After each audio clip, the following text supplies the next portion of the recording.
Hi, this is Sravani. Retro movie review. Retro movie story వచ్చేసి అసలు ఏమీ లేదు, వెరీ బ్యాడ్. అసలు సూర్య గారు చైల్డ్హుడ్లో ఎవరో గ్యాంగ్స్టర్కి కలుస్తారు, వాళ్ళు పెంచుకుంటారు. మళ్ళీ సూర్య గారి ఇంట్రడక్షన్ కూడా అసలు సూపర్ స్టార్ ఇంట్రడక్షన్ అంటే ఎలా ఉండాలో అస్సలు లేదన్నా. నేనైతే వెరీ డిసప్పాయింట్ అయ్యాను. ఇంట్రడక్షన్ అయినా ఏదైనా సరే అసలు ఏం బాగాలేదు మూవీ అయితే. అసలు ఏం చెప్పాలో కూడా తెలియట్లేదు. పూజా హెగ్డే కూడా చైల్డ్హుడ్లో సూర్యాని కలుస్తారు, మళ్ళీ పెద్ద అయ్యాక ఒకసారి కలుస్తారు, అప్పుడే హగ్ చేసుకుంటారు, మళ్ళీ థర్డ్ మీటింగ్లోనే మ్యారేజ్ అంటారు. జస్ట్ అలా ల్యాగ్ అవుతూ వస్తుంది అంతే మూవీ అంతా. ఇది లవ్ స్టోరీయా లేకపోతే ఫైటింగ్ స్టోరీయా లేదా ఒక విలేజ్ని కాపాడడానికి అనేది ఏది అర్థం కాదు. సెకండ్ హాఫ్ వచ్చేసేసి ఏదో విలేజ్కి తన దేవుడు అయిపోతాడు సడన్గా. అసలు ఏది అర్థం కాదు. అసలు వాళ్ళ పేరెంట్స్ కలుస్తారు, మొత్తం స్టోరీ అంతా ఇలా ల్యాగ్ అవుతూ ఉంటుంది.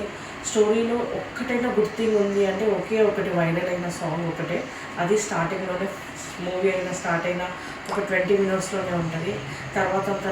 తర్వాత అంతా ల్యాగ్, అసలు దేనికి కనెక్ట్ ఉండదు. అసలు ఏదో గోల్డ్ ఫిష్ అంటారు, దానికోసమే వెళ్ళిపోతుంది. కానీ ఆ గోల్డ్ ఫిష్ లాస్ట్లో ఎక్కడో తెలుస్తుంది. కానీ ఓవరాల్గా అయితే సెకండ్ హాఫ్లో ఆయన దేవుడు అయిపోతాడు ఊరికైతే. ఇంకోటి పూజా హెగ్డేని ఎందుకు అంత బ్లాక్ చేస్తారో నాకైతే అర్థం కావట్లేదు. ఆమె అసలు ఏది బాగాలేదండి. నేనైతే థియేటర్లో రికమెండ్ చేయను, థియేటర్లోనే కాదు ఓటీటీలో కూడా నేను రికమెండ్ చేయను. అస్సలు వద్దు. మీకు ఎప్పుడైనా నిద్ర పట్టకుండా ఉన్నప్పుడు మాత్రం ఈ మూవీ పెట్టుకొని మీకు ఖచ్చితంగా 20 minutes నిద్ర వచ్చేస్తుంది. నేను ష్యూర్గా చెప్తున్నాను, ఎందుకంటే నేనే థియేటర్లో 2 times పడుకున్నాను ఈ మూవీ చూసి. నేనైతే సూర్య గారి మూవీస్ చూశాను. సూర్య గారి మూవీస్ ఎందుకు ఇలా సెలెక్ట్ చేసుకుంటున్నాను నాకైతే తెలియదు.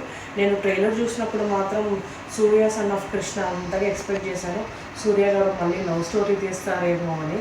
కానీ వన్స్ మూవీ చూశాక మాత్రం వెరీ డిసప్పాయింటెడ్.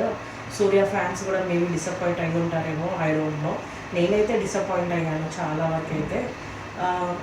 అంతే అండి. ఇంకా మూవీ గురించి అయితే ఎంత తక్కువ మాట్లాడితే అంతే మంచిది.